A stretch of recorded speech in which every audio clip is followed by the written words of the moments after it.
네, 최근 들어서 돈 벌기 힘들다는 이야기가 자주 나오고 있는 것 같습니다. 또 그렇기 때문에 재테크에 대한 관심은 자연스레 더 높아지고 있는데요. 특히 기존에 해오던 투자보다는 새로운 이색 투자에 대한 관심이 더 높아지고 있습니다. 정유년 올해는 어떤 이색 투자를 생각해 볼 수 있는지 오늘 자세히 한번 알아보도록 할 텐데요. 도움 말씀 위해서 한국경제신문사의 한상춘 논설위원 자리해 주셨습니다. 위원님 안녕하세요. 네, 안녕하십니까? 네, 갈수록 이색 투자에 대한 관심이 늘어나고 있는데요. 어떤 이색 투자들이 있는지 전체적으로 한번 말씀을 해주시면요. 네, 이색 투자가 왜 관심이 있는지 그거부터 좀 네, 말씀을 드려야겠는데요. 아무래도 그 전통적인 그 이렇게 재테크 수단들이 수익률이 많이 떨어진 상황에서 그런 게 아닌가 생각합니다. 네, 사실상 지금 은행들에 대해서 예적금 넣으면 거의 이자가 없죠. 그렇죠. 오히려 그 마이너스 일부 이렇게 그 국가의 그 같은 경우는 마이너스까지 이렇게 되는 네, 상태거든요. 또 한 가지는 이 증권사를 비롯해서 이제 금융 상품들도 워낙 그 경쟁이 심하다 보니까 또 이렇게 투명화되다 보니까 그렇죠. 사실상 과거처럼 이렇게 경쟁 우위 관계에서 나올 수 있는 수익이라든가 그리고 정보가 좀 이렇게 격차에 의해서 나올 수 있는 수익 이런 부분이 이제 줄어들다 보니까 자연스럽게 증권사의 금융 상품들도 과거에 비해서 평균적으로 떨어지는 상황이거든요. 네, 근데 변화는 세게 변화하죠. 세계 변화니까 그만큼 새로운 환경이 되다 보니까 종전에 볼 수 없었던 이런 새로운 투자에 대한 관심이 높을 수밖에 없다 이렇게 볼 때 있습니다. 그래서 이거를 그 전통적인 주식과 채권 이외에 투자다 해서 일부 사람들은 이제 대체 투자다 하는데요. 요 이색 투자는 그거보다 한 단계 더 네. 이렇게 색다른 거다 이렇게 볼 때 있습니다. 아무래도 이런 부분에 있어서는 불확실성 시대에 사실상 돈 벌기 어렵고 지금 있어 보면 사람이 좀 돈이 많다 보니까 네. 아무래도 가진 자금이 많을 때에는 좀 투기적 속성을 갖고 올 수밖에 없거든요. 네. 그러다 보니까 이런 이색 투자들이 각광을 받는 것이 아닌가 이렇게 보고 있습니다. 네, 지금 왜 갈수록 이색 투자에 대한 관심이 높아지고 있는지에 대해서 설명을 해주셨는데요. 지금 또 보니까 배경에 되게 독특한 화면에 사진이 이제 떠 있습니다. 왜 어떤 이제 관심에 대해서 왜 관심을 갖는지에 대해서 설명해 주신 만큼 어떤 이색 투자들이 있는지 혹시 뒤에 있는 배경과 또 관련이 있는 건 아닌지 궁금해지는데요. 사실 그 시청자 여러분께서 지금 우리 그 방송을 담당하는 김연경 PD께서 시청자분을 위해서 굉장히 노력을 해서 지금 대지편에 이 북한의 그 공채라든가 채권을 이거 굉장히 구하기 어려운 거거든요. 네. 이렇게 이제 보여주시고 또 시청자분도 야 북한도 이게 계획 경제가 사회주의 경제인데 채권이 있느냐 이거부터 좀 궁금해하시는 분이 있습니다. 근데 사실상 북한은 내부적으로 이렇게 공채뿐만 아니라 대외적으로도 서방을 대상으로 해서 국채를 발행했다 이렇게 보시면 되겠는데요.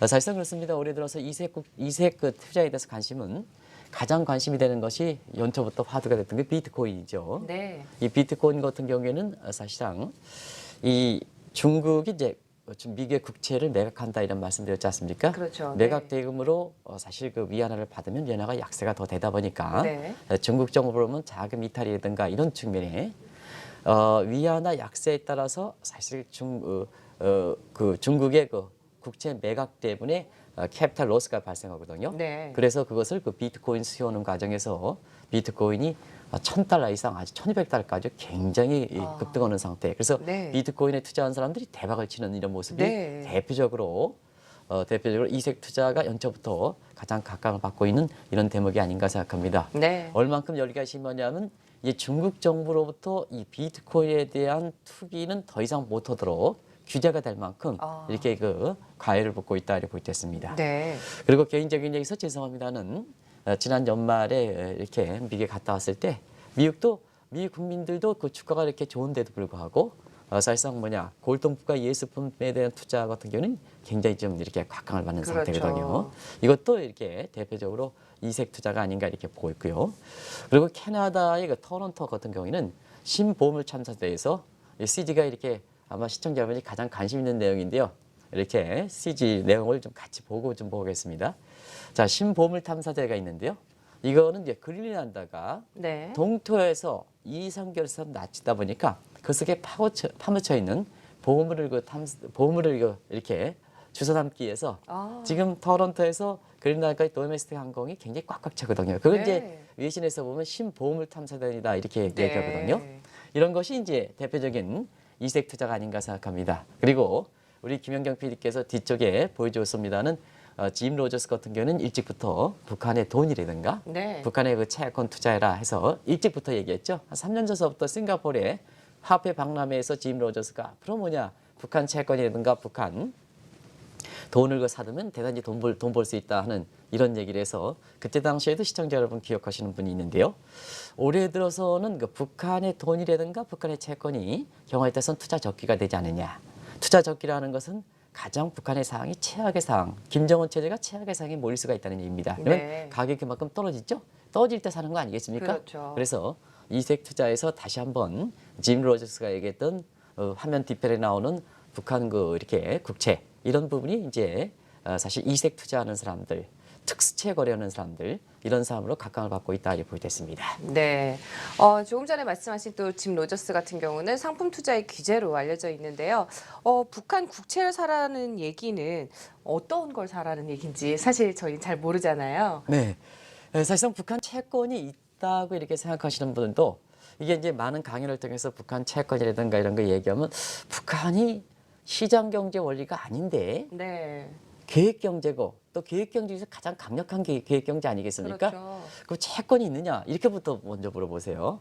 그것을 이제 김연경 PD께서 제 배경 자막에 확실히 나타나고 있죠. 이건 이제 그렇네요. 북한 내부의 공채고 사실상 1975년 이전까지는 북한이 국제사회 크레딧이 높았습니다. 네. 왜 크레딧이 높았냐면 일제 식민지 시대에 일본이 대동아 공양권을 하기 위해서 자 대부분 다 수풍 발전소라든가 흥남 뭐 비료 공장 이런 게 전부 북한에 세웠거든요. 아, 그래서 국내 자본 축적이 어떻게 보면 사실상 그 북한이 더 잘 된 측면이 있습니다. 네. 그리고 매장 낭비라든가 이런 건 많았었고요. 부동산에 대한.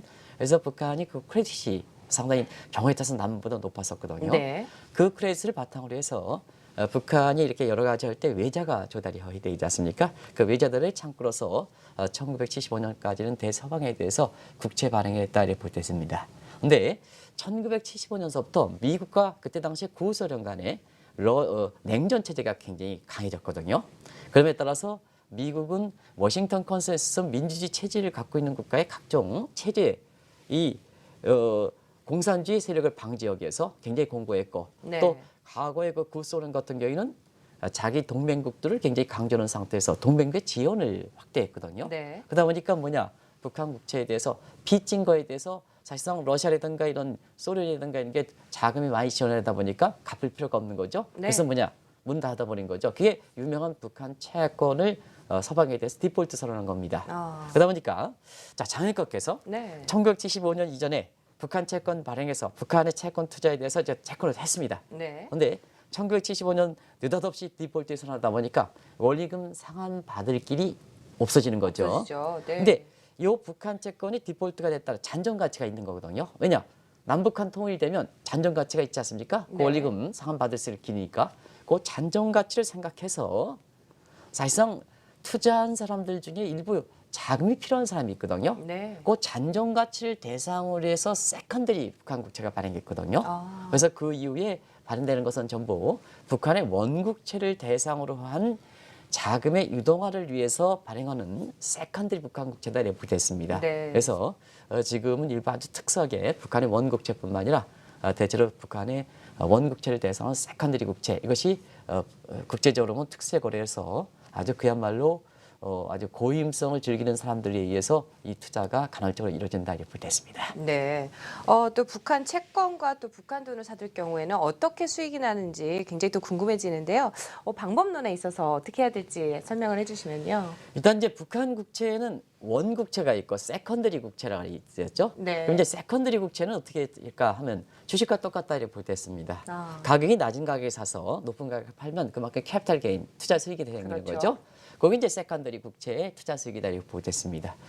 그리고 북한의 원국채는 사실상 이렇게 북한에 보면 디폴트해서 지금 가격이 굉장히 싸거든요. 시조각이나 마찬가지거든요. 네. 그럼 그걸 왜 인수하느냐 하면 향후에 그 남북한 통일될 때에는 그 여기 이제 뒤쪽에 50원, 100원 요건 이제 북한 내부의 국채입니다는. 네. 요게 이제 북한 입장에서는 대서방에 대해서 요거만큼 빚을 졌다고 이렇게 보시면 되겠거든요. 아. 그럼 남북 통일이 되면 어떠냐? 그만큼 통일이 어떤 쪽으로 만약에 남한으로 되면 그 통일비용을 인수받아야 되죠. 네. 근데 문제는 자 50원만큼 저기 뒤쪽에 있는 50원만큼 다 갚아줘야 되느냐 하면 장앵커도 북한의 원국치를 투자했으면은 사실상 책임이 있는 거 아니겠어요? 투자자 책임이 있는 거 그렇죠. 아니겠습니까? 네. 그런 측면이기 때문에 통일 정부가 저 50원이라든가 500원을 그대로 이렇게 받는 게 아니고 국제적으로는 헤어컷 비율이라고 있습니다. 네. 보통 이제 북한이 대서방에 대해서 한국이 대서방에 대해서 사실 채권을 발행하면 이 채권 관리를 잘했느냐 하는 것을 머리에 비우거든요.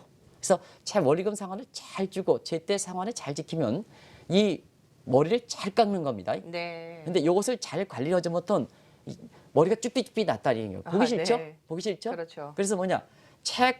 채권자와 그다음에 투자자 간의 책임이 있으니까 요것을 얼만큼 깎느냐에 따라서 통일비용이 결정되는 거고 그다음에 투자자의 수익이 결정하는 거거든요. 네. 여기 헤어컷 비리다. 국제사회 헤어컷 비리다 이렇게 했습니다. 네. 요 헤어컷 비리에 따라서 만약에 그 채권의 머리를 싹둑하면 어떠냐면 사실 그 통일된 사람들, 통일된 그 비용, 통일된 국가의 비용은 상당히 줄어들고 투자자들이 전량으로 손실을 빚는다 이렇게 보기도 했고요. 네. 근데 이게 싹 해서 이렇게 올라간 부분에 대해서 조금만 깎으면 그만큼 통일된 정부의 통일 비당이 증가된다 이렇게 보기도 했습니다. 그리고 북한 돈을 어떻게 투자하냐면 남북 간의 화폐 교환별이 어떻게 설정하느냐에 따라서 네. 북한 돈이 이득을 볼 수 있고 그다음에 손실을 볼 수 있거든요. 근데 과거의 전례를 보면 동서독 통합 간의 화폐 교환비리 설정하는 그 때문에 따라서 네. 이 동독돈을 갖고 있는 사람들이 대단히 이익을 받거든요.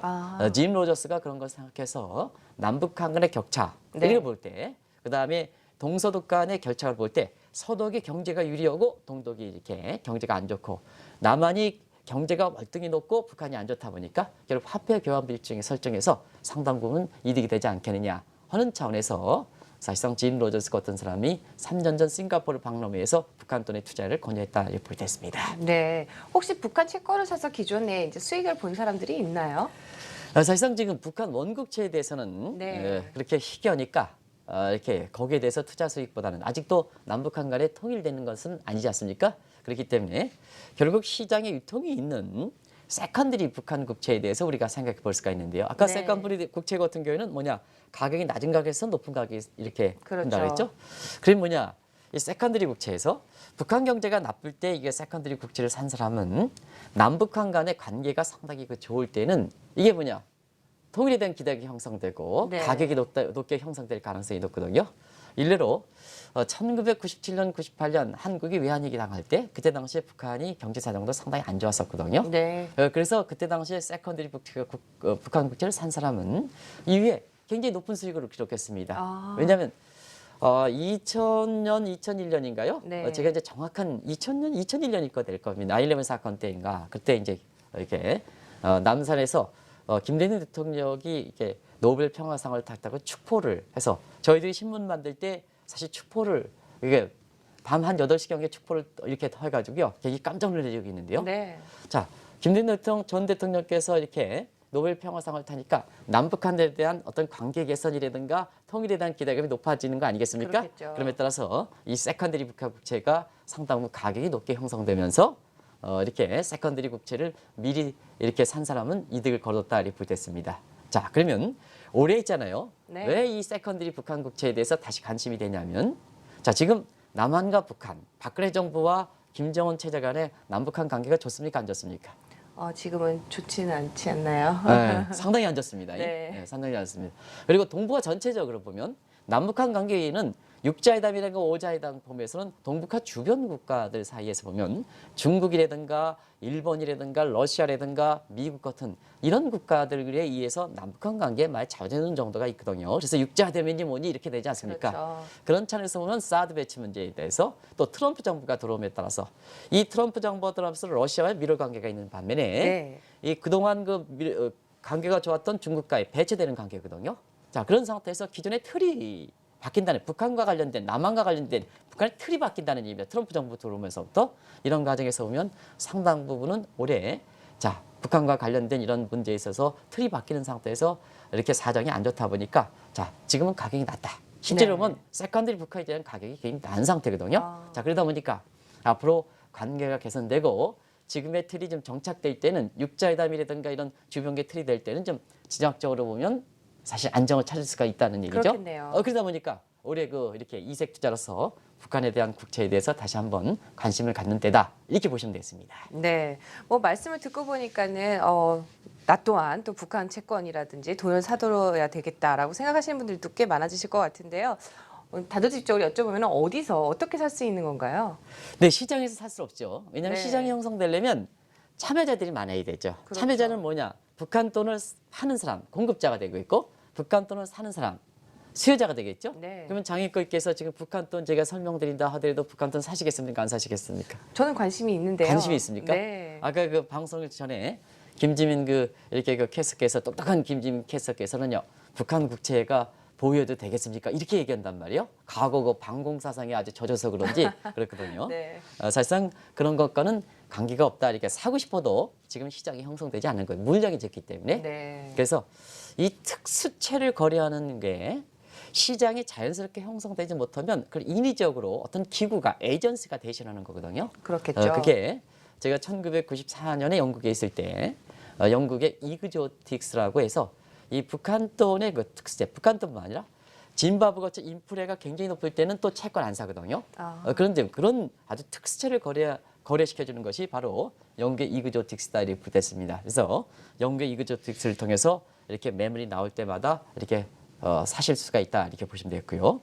그다음에 북한 돈은 네. 어떻게 구입하느냐 하면 북한 돈은 뭐 이렇게 해서 지금 북한 돈은 비교적 상대적으로 굉장히 쉽게 구입할 수가 있습니다. 보통 이제 짐 로저스 같은 사람이 국제 화폐 박람회에 많이 가거든요. 왜냐하면 국제 화폐 박람회 전시가 하면 네. 사실상 뭐냐 전시가 끝나고 나서 그 돈을 거래시키는 시장이 형성되거든요. 그 장인권께서는 이제 유행에 많이 타고 이렇게 미인이시다 보니까 아무래도 이 옷을 하면 디스플레이에서 새 옷이 나오면은 디스플레이에 있다가 네. 디스플레이 끝나면 어떻게 되겠습니까? 그죠? 처분하게 되죠. 그렇죠. 자동차도 처분하게 되죠. 네. 의외로 좋은 그런 가격으로 형성되죠. 네. 크게 바로 그렇습니다. 그래서 그런 식으로 이거 사든가 아니면 블랙마켓에서 암시장으로 사는데요. 자, 지금 북한의 그 탈북자들이 김정은 체제 환멸을 느껴가지고 많이 나오거든요. 자, 그러면 북한 돈을 가지고 나오지 않습니까? 네. 그러면 북한 돈을 사면 공식적으로 지갑 받겠다 해가지고 뭐냐면 북한의 무슨 뭐 광저우라든가 이런 데 공식적으로 바꾸면 어떠냐? 탈북자의 신원이 포착이 되거든요. 그렇죠. 그렇기 때문에 뭐냐? 북한 사람들은 가지고 있는 것을 블랙마켓을 통해서 블랙마켓 암시장입니다. 암시장은 뭐냐? 제 돈 들고 팔 수는 없죠. 왜냐하면 본인 자신이 신원이 들어올 거다 보니까 이제 이 과정에서 북한 돈이 싸게 구입할 수가 있다 이렇게 볼수 있습니다. 지금은요, 뭐 청도라든가 찡따오라든가 이런 데 가면 북한 돈을 쉽게 구입할 수가 있습니다. 네. 그래서 이런 방법을 통해서 북한 채권이라든가 북한 돈이라든가 이런 걸 이렇게 구입하실 수가 있다 이렇게 볼 수 있습니다. 네. 또 시기적으로 또 북한 채권을 매입하기 위한 이제 최적의 시기가 바로 올해라고 하는데요. 어떻게 보면 그만큼 또 북한의 경제 사정이 올해 또 많이 특히나 어렵다는 그런 것을 또 설명하는 게 아닐까라는 생각도 드는데요. 네, 북한 경제 동향이 결국은 이러한 그 북한의 특수한 이색 투자의 그 어떤 투자 시기라든가 매도 시점을 이렇게 보여갈 수 있는데요. 네. 사실상 그렇습니다. 지금 북한 경제는 상당히 좀 안 좋죠. 북한 경제 시청자 여러분, 북한 자체에서 국가통계국이라는 게 있긴 있을 겁니다. 근데 이제 중국처럼 국가통계원에서 일률적으로 GDP 성장률이라든가 발표하지는 않거든요. 네. 그러다 보니까 북한 경제 사정에 대해서는 오히려 남한이 남북한 관계라든가 이러한 그 참조를 하기 위해서 매년 5월 달에 전년도에 네. 그러니까 이제 올해 같은 경우에는 2016년에 북한 경제 사정에 대해서 북한 통계, 이 GDP 성장률이라든가 이런 것, 1인당 GDP가 남북한에 얼마큼 차이가 나는가 이런 통계를 발표하거든요. 근데 이제 작년 같은 경우에는 북한 경제 특성 사업은 1차 농산물 가격이 굉장히 중요합니다. 1차 산업들이 유지가 되기 때문에 그리고 대외 수출이 중요하거든요. 중국에 대한 수출이 중요하거든요. 그렇죠. 그러면 작년도에는 어떻을까 했을 때는 시청자 여러분 작년에 북한 같은 경우에는 유사히로 대홍수가 났습니다. 작년에 많이 있죠. 그래서 네. 그 홍수난 피해 지역의 인민들이 동원해 가지고 이렇게 했던 장면들을 아마 네. 외신을 통해서 또 국내 언어를 통해서 많이 이렇게 했습니다는 일단은 1차 농산물 가격이 굉장히 안 좋다. 그래서 또 작황 사정이 상당히 안 좋다 이렇게 보시면 되겠고요. 어찌거나 협지 여부 관계없이 미국이 지금 북한의 핵개발해서 경제 제조치, 자본 통제에 들어가다 보니까 이 중국도 어떻게 보면 다 협조한 건 아닙니다는 사실상 중국이 협조하는 과정에서 예를 들어서 북한의 선박이 중국에 들어온다든가 네. 하는 과정이 사실상 통제를 좀 하고 이런 측면이었었거든요. 그러다 보니까 사실 중국이 북한의 어떤 대외 거래에 있어서 중국이 주가 되는데요. 이 부분이 경제 제재 조치에 의해서 좀 축소된 측면이 있거든요. 그래서 작년에 같은 경우는 김정은 체제에서 보면 북한의 그 자금 조달이든가 이런 게 상당히 어려움을 겪었고 올해 그 5월 달에 2016년에 북한 경제 동향에서 한국은행 발표를 봐야 되겠습니다는 일단은 작년에 북한 경제의 그 특성 보면 1차 농산물 작황 상황이 굉장히 안 좋기 때문에 경제가 좀 이렇게 상당히 안 좋지 않겠느냐. 그런 과정에서 북한 채권 가격이 많이 떨어지고 네. 이후에 그 간극 개선이 된다면 사실 북한 채권에 대해서 이색적으로 돈 될 수 있지 않냐 하는 측면에서 이게 국제에서 오랜만에 북한 그 국채라든가 북한 돈에 대해서 관심을 갖고 있다 이렇게 보겠습니다. 네. 또 북한의 외화 조달 사정은 어떤가요? 아무래도 뭐 북핵 개발 문제라든지 이런 것들이 연관이 좀 있잖아요. 예, 북한 그 국채라든가 북한 투자 관계없이 지금 우리 국민들 입장에서 보면 남북한 간의 지정학적 관계 네. 이념도 증시적인 측면에서 굉장히 많이 그 좌우되기 때문에 지금 그 지정학적 위험 이렇게 보면은 작년 이후서부터 그 전서부터 있습니다는 눈에 띄게 북한의 핵개발 문제가 굉장히 지정학적 위험에 많이 좌우되지 않습니까? 그럼요. 또 한 가지는 그 김정은의 신년사 보면 인민들의 그동안 김정은 체제에서 여러 가지 숙청 작업이라든가 이런 게 인민들이 떨고 있다 보니까 자 내설게 보면 북한의 핵개발 이 문제거든요. 미국을 위협할 정도로 준비가 잘 돼 있다는 과정에서 사실 인민들을 규합하는 해서 이 문제가 있기 때문에 결과적으로 보면 이 문제 북한의 핵개발 문제가 앞으로 어떻게 진전될 것이냐 하는 측면에서 보면 역시 외화 조달이 받쳐줘야 되거든요. 네. 그런 측면에서 보면 그래서 과거에 우리나라가 뭐 북한에 대해서 퍼졌다 해도 일부 사람들이 저는 뭐 거의 북한에 대해서 그런 인과관계를 정확히 얘기하지는 못하겠습니다는 사실 그 우리가 퍼졌던 그런 거 가지고 북한의 핵개발에 나선 거 아닌가 이런 쪽의 얘기들도 상당히 많거든요. 네. 그래서 핵개발 문제에서는 외화 조달이 중요하다는 얘기입니다. 그런 측면에서 보면 지금이 사정이 좀 가장 안 좋지 않느냐. 잠시 그 상을 보면 1975년 이전에는 북한이 크레딧 노가에 때 북한 국채를 통해서 비교적 자금 조달이 잘 됐고 외 조달이 잘 됐고요. 네. 그다음에 1975년서부터 1990년 베를린 장벽 무너지기 전까지는 러시아가 외화 조달 잘했거든요. 동맹국 결속 때문에 냉전 체제에서. 네. 그래서 북한이 볼목공을 파견하긴 했습니다는 사실 러시아의 지원이 착착 잘 들어가죠. 외가 자금 조달에는 문제가 없었거든요. 그런데 1990년대 베를린 장벽 무너지면서 그때 당시에 고르바초프가 베로스트라이카 오랜만에 들어보시죠. 서방에 대해서 개방 조치하면서 냉전이 종식되다 보니까 이때 당시에 외화 자금 조달하기 위해서 북한이 국제금융기구에 가입하려고 노력했거든요. IMF라든가 월드뱅크에 이렇게 들어가면 체제 여부 관계없이 사회주의 관계없이 인권 보장 차원에서 인류 공영 차원에서 저소득국에 대해서는 자금 지원해 주거든요. 네. 이 자금을 얻기 위해서 굉장히 IMF라든가 그다음에 그 월드뱅크에 가입했는데요. 이 지분이 누가 많이 갖고 있냐면요. 미국이 많이 갖고 있거든요. 근데 그때 당시에 미국은 북한에 대한 테러 적성국으로 지정됐기 때문에 미국이 반대를 해서 못 들어갔거든요. 우리가 이제 OECD에 가입할 때 그때 북한도 국제금융기구에 가입에 노력했다 이렇게 네. 보시게 됐습니다. 그리고 이것이 안 되다 보니까 2000년대는 이제 북한이 갖고 있는 게 뭡니까? 부존자원 파는 거죠. 그렇죠. 그래서 북한의 부존자원을 중국과 부존자원의 M&A를 투기해서 전부 팔았거든요. 그래서 이것에 자금 조달했고 이것이 이제 막히다 보니까 2010년부터 슈퍼노트다에서 이게 장애권께서 오늘 이게 주말이 되기 때문에 제가 우스갯소리로 좀 얘기해 보겠습니다. 네. 북한이 전부 낙후되어 있는 것만 아닙니다. 북한에서 세계적으로 경쟁력이 1등인 두 가지가 있습니다. 먼저 뭘까요? 뭐죠? 글쎄요, 핵 개발 쪽하고. 핵 개발은 아주 낮죠. 지금 북한의 핵 개발은 네. 미국이라든가 이런 데에 비해서 아주 질적으로 나쁜 겁니다. 예, 어. 아직까지. 그럼 북한이 세계에서 1등으로 갖고 있는 게 뭐냐 하면 첫 번째 $100 위조 지폐. $100 위조 지폐. 네. 이거 기술은 뛰어납니다. 미국에서 보면 $100 위조 지폐도 그 기계를 통과할 만큼 가거든요. 네. 그래서 북한이 그 위조 지폐 그 통과가 때문에 2013년인가요? 이 $100의 그린백 중간에 그린백을 빨간색을 많이 넣은 겁니다.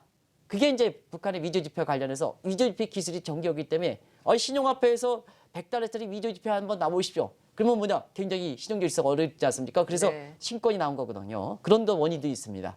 그리고 또 한 가지는 북한의 마약은 세계 최고 겁니다. 그래서 마약 기술은 제조 기술은 최고거든요. 네. 그래서 이런 걸 해가지고 외화 자금 조달을 했거든요. 근데 이것이 이제 경제 제조 조치, 이제 슈퍼노트 방지, 그래서 외화 조달을 하고 막히거든요.